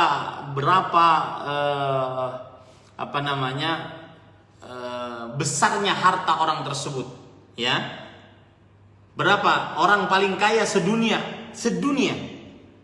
Allah mengatakan penawaran pertama kepada orang tersebut, atardu laka mulk min malikid dunya, memiliki kerajaan, kekayaan seperti raja yang paling kaya di dunia. Kemudian orang ini pernah hidup di dunia. Orang ini langsung mengatakan, raditu Rabb. Aku mau, itu aja cukup sudah. Ya. Kemudian Allah mengatakan, hadza lak wa 'asharatu amsalih. Itu milikmu. Dan 10 kali lipatnya lagi. 2.600 triliun. Oke. Kali 10 kali lipat. Penawaran kedua oleh Allah Subhanahu wa taala. 2.600 triliun rupiah kali 10 kali lipat. Kemudian Allah Subhanahu wa taala mengatakan setelah itu penawaran yang ketiga, wa mithluhu wa mithluhu wa mithluhu wa mithluhu wa mithluhu. Dan semisalnya. Pas kali yang kelima, orang ini mengatakan, raditu Rabb, cukup wahai Rabbku, cukup. Subhanallah. Ya, 2.600 triliun kali 10 kali 5. Itu pun dia yang minta, cukup ya Allah, cukup ya Allah. Allahu Akbar. Kemudian Allah mengatakan, hadza lak. Itu milikmu. Walaka mashtahat bihi nafsuk wa ladzat bihi 'ainuk. Dan belum selesai. Penawaran yang ketiga belum selesai. Pada penawaran yang keempat, engkau akan mendapatkan apa saja yang engkau inginkan, matamu melihatnya dan syahwatmu yang engkau inginkan. Surga yang paling rendah. Kan bodoh kalau seandainya ada orang menjual surga yang sedemikian rupa dengan nikmat sesaat, apalagi setelah merasakan nikmat sesaat tersebut merasa takut, berdosa, merasa khawatir, tidak tenang. Orang zina kan gak tenang, hidupnya gak tenang. Pulang ke kantor nanti bau apa tidak tenang. Ya, apalagi masalah korupsi. Saya pernah kajian di hadapan para koruptor di Sukamiskin. Saya sebutkan hadis ini, Pak, satu aja Pak, hadis yang ingin saya bawakan. Ya, semuanya tertunduk pada saat itu. Ngapain? Korupsi yang paling besar di Indonesia, coba bayangkan. Berapa? Sebutkan di sini di chat. Bandingkan dengan nikmat surga yang paling rendah di dunia. Ya, yang paling rendah di akhirat kelak. Ini sebab yang ketiga, para ikhwan yang dirahmati oleh Allah. Makanya Allah Subhanahu wa taala sering mengingatkan kita di dalam Al-Qur'an, ya. Setelah nikmat-nikmat dunia, Allah Subhanahu wa taala sering mengingatkan kita tentang nikmat akhirat. Kalau orang terpesona dengan nikmat dunia, maka diingatkan tentang nikmat akhirat. Di antaranya Allah Subhanahu wa taala berfirman di dalam Al-Qur'an,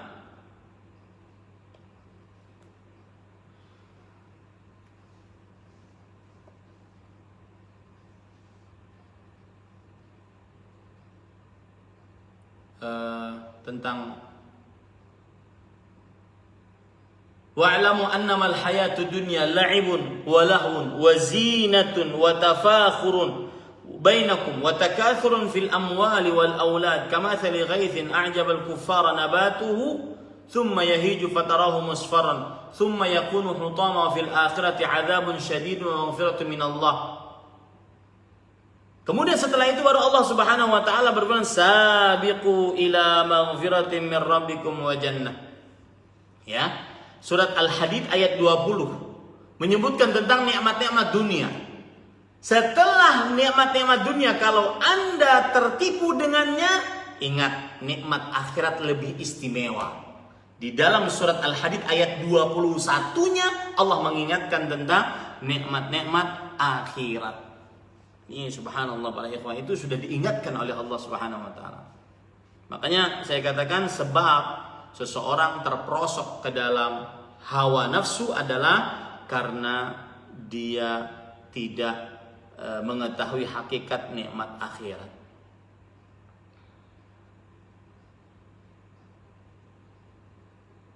Nah, sekarang sudah habis waktunya. Nah, kita masuk ke sesi pertanyaan saja, ya. Para ikhwan yang dirahmati oleh Allah Subhanahu wa taala, sudah jam 10.15, jam 21.15 waktu Indonesia Barat. Silahkan jika ada yang ingin bertanya. Wallahu a'lam. Mohon maaf kalau terlalu panjang. Tidak terasa. Iya, jazakallahu Ustaz atas penjelasannya Ustaz. Nah, ini sudah ada beberapa pertanyaan. Sebentar. Dari Ummu Fatih, Bismillah, Assalamualaikum warahmatullahi wabarakatuh. Apakah tidak men-share artikel atau pesan-pesan syar'i yang kita peroleh melalui medsos kepada orang lain, apakah itu termasuk bakhil Ustaz? Jazakallahu. Tergantung pada ikhwan yang dirahmati oleh Allah. Bismillah, alhamdulillah, wassalatu wassalamu ala rasulillah. Tergantung akan hal ini. Apa sebab dia tidak menyebarkan kebaikan? Apakah dia belum tahu kebaikan yang dia sebarkan tersebut benar-benar baik berdasarkan Al-Quran atau hadis, ataukah karena sikap bakhilnya? Jadi tergantung. Dia tidak menyebarkan itu tidak serta-merta disebutkan bahwa dia bakhil. Tapi pada dasarnya kalau kita menginginkan kebaikan di zaman sekarang, termasuk salah satu hal yang luar biasa mudah adalah menyebarkan tulisan, video singkat, hal-hal yang bermanfaat, dengan catatan kita benar-benar tahu apa yang kita sampaikan itu adalah bermanfaat dan benar-benar bersumber dari yang sahih. Wallahu a'lam.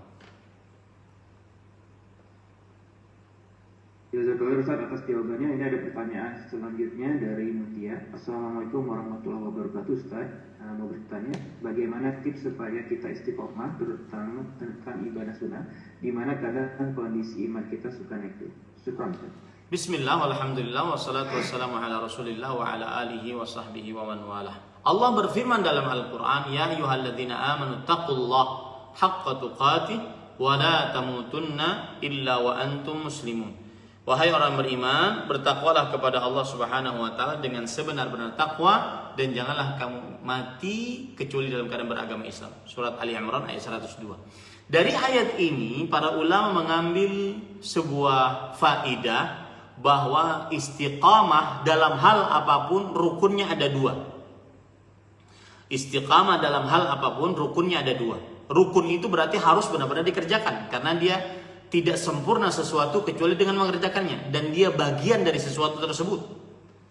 Ya, istiqamah tidak akan sempurna kecuali dengan dua rukun. Yang pertama, ya ayyuhalladzina amanu ittaqullaha haqqa tuqatih. Wahai orang beriman, bertakwalah kepada Allah dengan sebenar-benar takwa. Sebenar-benar takwa. Berarti rukun yang pertama istiqamah adalah berjalan di jalan yang benar. Berjalan di jalan yang benar. Apa maksudnya? Kita harus menuntut ilmu agama yang berdasarkan Al-Quran dan hadis yang dipahami oleh para salaf saleh. Karena kita tidak mungkin istiqamah kecuali harus berjalan di jalan yang benar. Ya, tadi ditanyakan tentang sholat sunnah.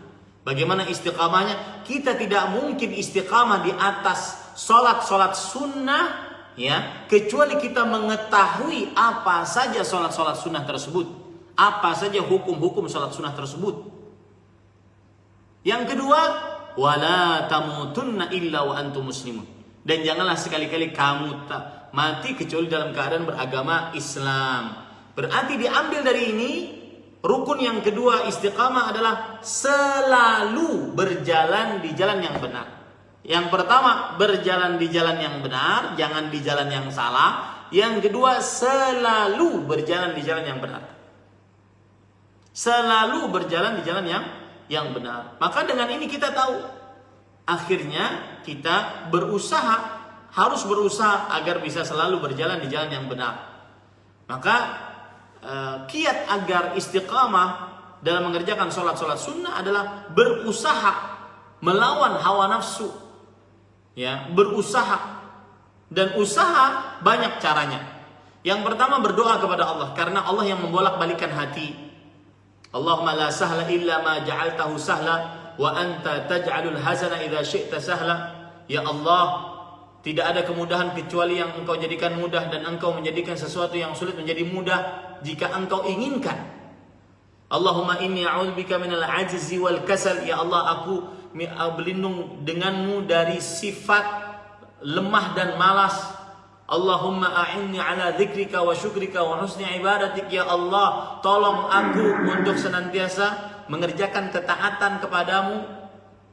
Jadi para ikhwan yang dirahmati Allah, berdoa kepada Allah. Yang kedua adalah harus dilawan, ya, rasa malas harus dilawan.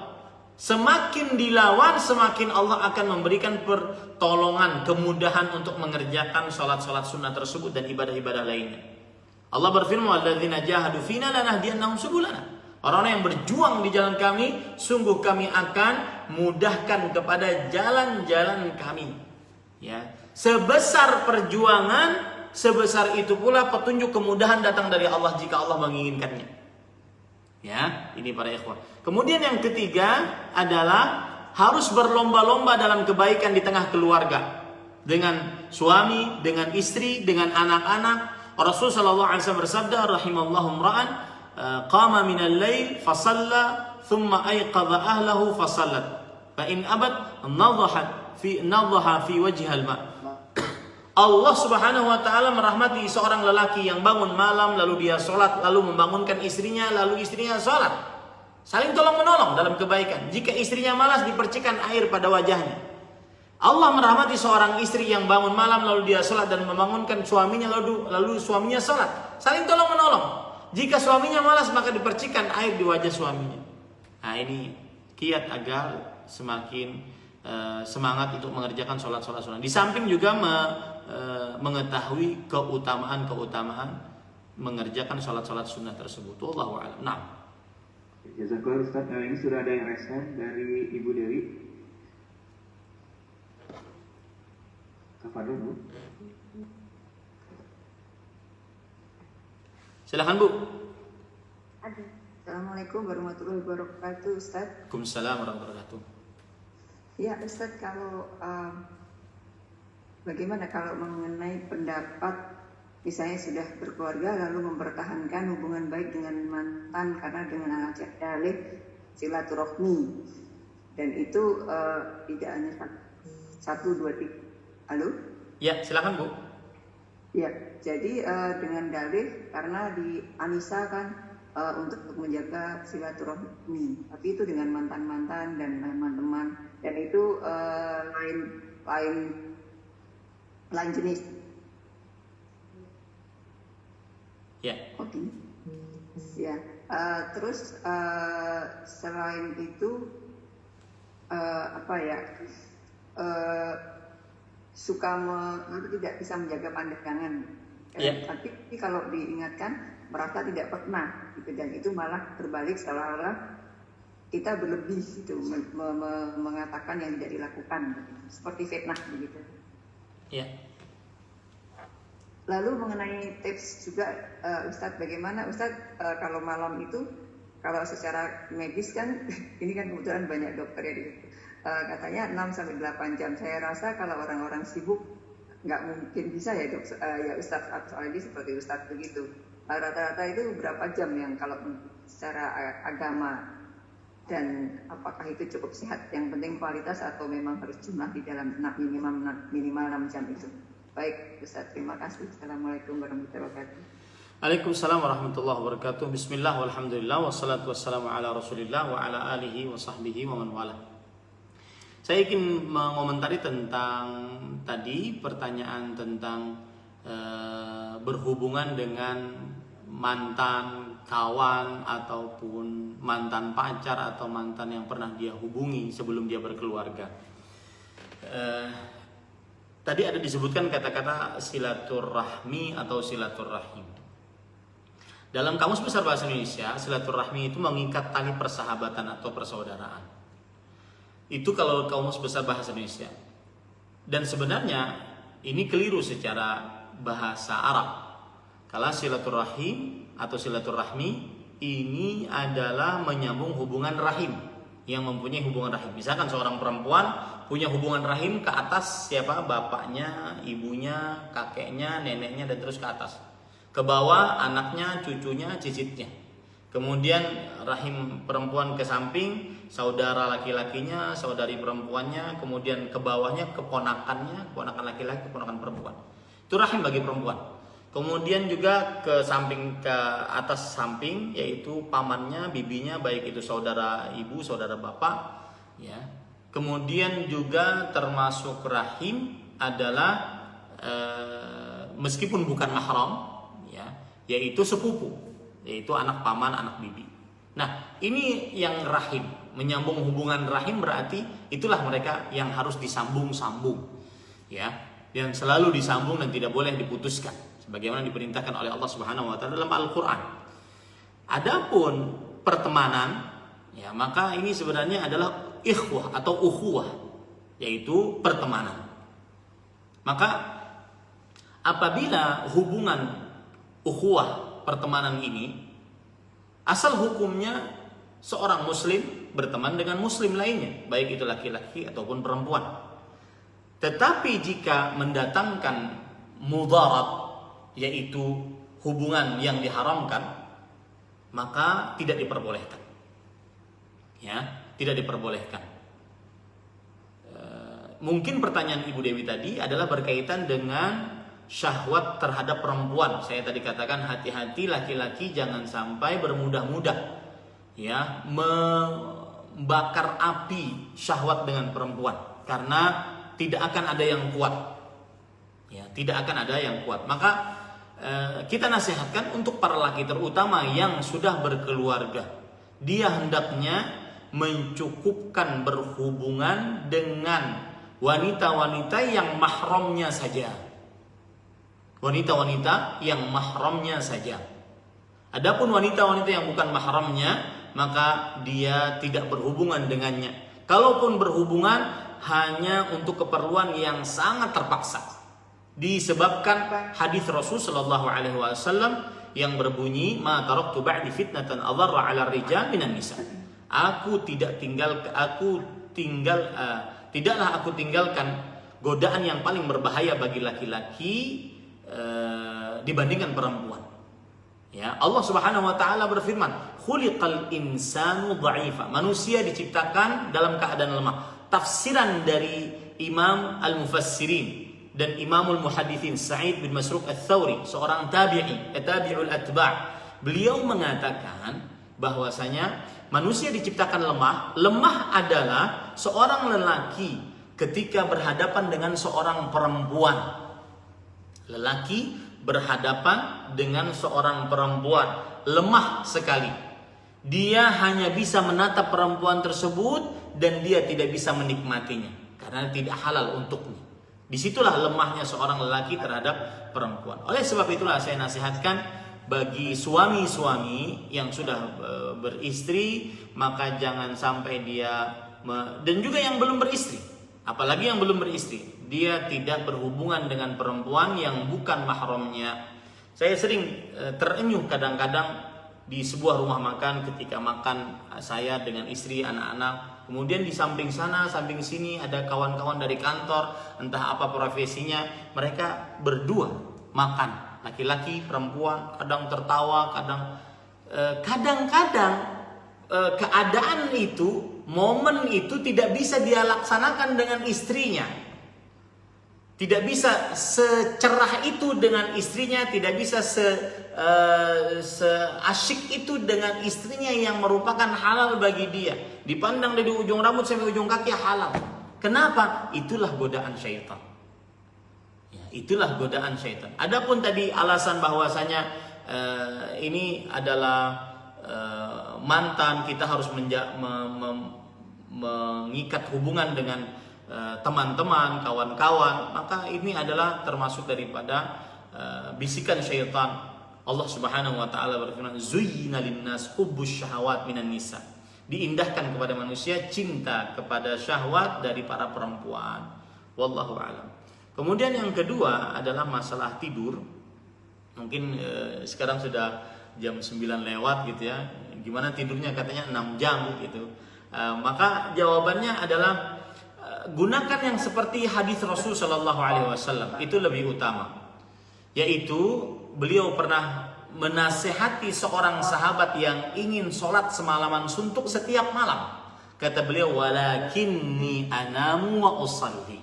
Tetapi aku tidur dan aku sholat. Artinya ada waktu tidur, ada waktu sholat. Ya, ada waktu tidur, ada waktu sholat. Begitu juga hadis Rasul Shallallahu Alaihi Wasallam dari Salman Al Farisi. Rasul Shallallahu Alaihi Wasallam bersabda, Inna li nafsika alaika haqqan. Sesungguhnya dirimu mempunyai hak atasmu. Wa li ainika alaika haqqan. Kedua matamu punya hak. Maka pada saat itu belum ada batasan tertentu jam berapa dari Rasul Shallallahu Alaihi Wasallam, karena memang manusia berbeda-beda satu dengan yang lainnya. Ada yang dia tidur dari setelah sholat isya, kemudian dia bangun nanti tengah malam sampai subuh. Ada yang bisa seperti itu. Ada yang tidak bisa seperti itu, yang lebih kurang, yang lebih banyak. Tetapi yang jelas ada waktu untuk kita tidur dan ada waktu untuk kita beribadah kepada Allah di malam hari. Wallahu a'lam. Nah. Ya, jazakallah Ustaz. Ini ada pertanyaan yang mungkin sedikit berkaitan ya Ustaz, dari Dr. Richard. Bagaimana ada perkataan istri ketika suami akan poligami? Saya mengatakan jangan mengikuti hawa nafsu, bersabar saja, nanti di surga ada bidadari. Apakah ini tepat Ustaz? Bismillah, walhamdulillah, wassalatu wassalamu ala rasulillah wa ala alihi wa sahbihi wa man wala.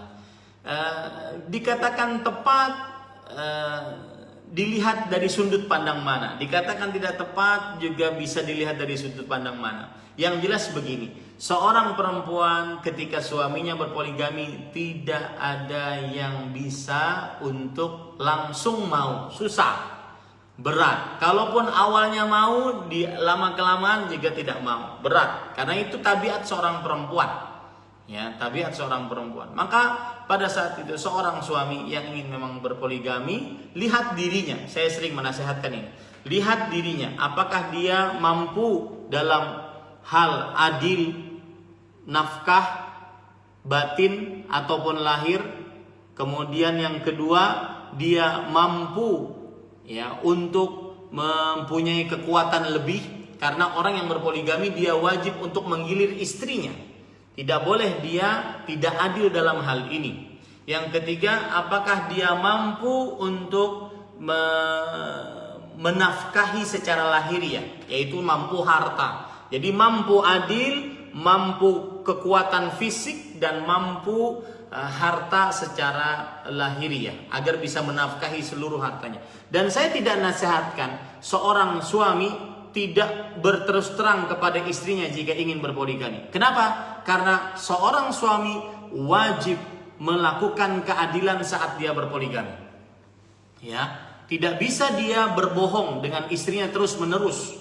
Ya, misalkan saya akan ada dinas 2 hari, karena misalkan di istri yang pertama dia 2 hari, istri yang kedua harus 2 hari. Dan setelah dia berpoligami tidak ada istilah istri lama, istri baru, nggak ada. Semuanya mempunyai hak yang sama dari suaminya. Dan suaminya wajib berlaku adil dengan sebaik-baiknya. Ya, kalau tidak dia melakukan dosa besar. Kalau tidak dia melakukan dosa besar. Maka saya katakan, sering saya katakan, yang ingin berpoligami wajib ekstra kuat fisik, ekstra harta, dan ekstra sifat adil. Ya, 3 ini harus terpenuhi dalam perihal berpoligami. Kemudian bagi sang istri, apabila suaminya mempunyai sifat 3 itu, maka dia bersabar atas sikap suami untuk berpoligami. Jangan merasa bahwasanya dia kurang memberikan sesuatu kepada suaminya, atau jangan berprasangka bahwasanya suaminya berkhianat atas poligaminya ini. Ya, ini tidak benar pemikiran yang seperti ini. Akan tetapi kalau memang sudah takdirnya seperti itu, maka dia bersabar dan tidak meminta cerai. Dia boleh mengatakan kepada suaminya, saya tidak sanggup untuk dipoligami. Boleh itu. Ya, suaminya nanti mau mengabulkan permintaan istrinya, mau tidak mengabulkan, itu hak suami. Tetapi istrinya berhak untuk mengatakan saya tidak sanggup. Asalkan dia tidak membenci poligami tersebut. Yang dilarang adalah membenci syariat Allah Subhanahu wa taala. Adapun ketidaksanggupan maka itu adalah manusiawi, sifat manusiawi dari seorang perempuan. Ini kalau berbicara malam-malam poligami nggak selesai nanti. Nah, wallahu a'lam. Biasa sekali Ustaz jawaban. Bisa berapa pertanyaan lagi Ustaz? Apa Ustaz? Satu lagi ya. Satu lagi. Baik Ustaz. Ini pertanyaan terakhir mungkin dari Bapak Ustaz dari Palembang. Assalamualaikum Ustaz. Bagaimana mengkondisikan hati sehingga kita bisa memberikan apa yang kita cintai sebagai sedekah seperti yang dicintai Rasulullah? Sedang kecintaan manusia kepada harta itu sering berkarat dalam hati, khususnya harta-harta yang paling besar.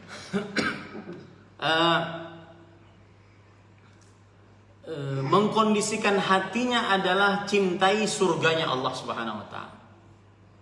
Cintai apa yang ada di sisi Allah dan yakini apa yang ada di sisi Allah. Itu mengkondisikan hatinya. Karena itu yang disebutkan di dalam Al-Qur'an. Sebagaimana yang sudah saya sebutkan tadi dalam surat Al-Hadid ayat 20, kemudian ayat 21-nya Allah berfirman, wa'lamu, ketahuilah, annamal hayatud dunya, kehidupan dunia, la'ib, permainan, wa zina, perhiasan, tafakhur, dan saling membanggakan, takatsur, saling memperbanyak di antara kalian, fil amwali wal aulad, dalam harta, dalam anak, ya. Kemudian setelah itu Allah sebutkan, maka di ayat yang ke-21 Allah mengatakan, sabiqu ila maghfiratin min rabbikum wa jannatin 'arduha ka'ardis samai wal ardh. Yang artinya, bersegeralah kalian untuk menggapai ampunan dari Allah dan mendapatkan surga yang luasnya seluas langit dan bumi. Mana ada rumah yang seluas langit dan bumi? Ya. Bagaimana? Langit yang kita lihat bukan itu yang dimaksud dalam ayat tadi. Ya. Bukan itu yang dimaksud. Akan tetapi Allahu a'lam langitnya seluas apa. Ada galaksi-galaksi, ada dan seterusnya. Itu kita tinggalkan demi mendapatkan, demi menyimpan yang sesuatu yang kita cintai. Itu satu kiatnya, yaitu cintai surga dan apa yang ada di sisi Allah Subhanahu wa taala. Yang kedua, yakini bahwa Allah pasti mengganti yang lebih baik. Yakini bahwa Allah Subhanahu wa taala pasti mengganti yang lebih baik, langsung di dunia ataupun di akhirat kelak. Dan itu boleh. Ya, dan itu boleh berperasaan seperti itu, tidak berpengaruh kepada keikhlasan. Karena Allah Subhanahu wa taala menjanjikan, wa ma anfaqtum min syai'in fa huwa yukhlifu. Apa saja yang kalian sedekahkan, maka Allah akan menggantikannya. Asalkan bukan itu tujuan utama, tetapi dia meyakini Allah Subhanahu wa taala akan menggantinya yang lebih baik darinya. Semoga yang disampaikan bermanfaat. Cukup dulu ya, karena kita senantiasa harus menjaga kondisi tubuh. Semoga yang disampaikan bermanfaat. Allahu a'lam. Sallallahu Nabi Muhammad walhamdulillahi rabbil alamin. Nah, alhamdulillah. Jazakallahu Ustaz barakallahu fiik atas penjelasannya dan kajian ini. Insyaallah kajiannya akan berlanjut di bulan depan di setiap malam Ahad malam minggu pertama dengan tema yang masih sama, mungkin masih ada kelanjutannya. Dan mudah-mudahan kajian kali ini bisa membuka cakrawala kita, bisa menambah keimanan pengetahuan kita. Mudah-mudahan kita juga bisa mengamalkan. Dan aku mungkin bagi para jamaah yang pertanyaan-pertanyaan masih belum bisa dijawab pada kajian malam ini, mudah-mudahan di kajian berikutnya apabila ada kesempatan untuk hadir lagi, mungkin silakan ditanyakan kembali. Mudah-mudahan nanti ada waktu sehingga Ustaz bisa menjawab kembali. Mungkin sekian dari kami, mohon maaf atas segala kekurangannya, dan sekali lagi Ustaz jazakallahu atas kesempatannya untuk membaca ilmunya, barakallahu fiik.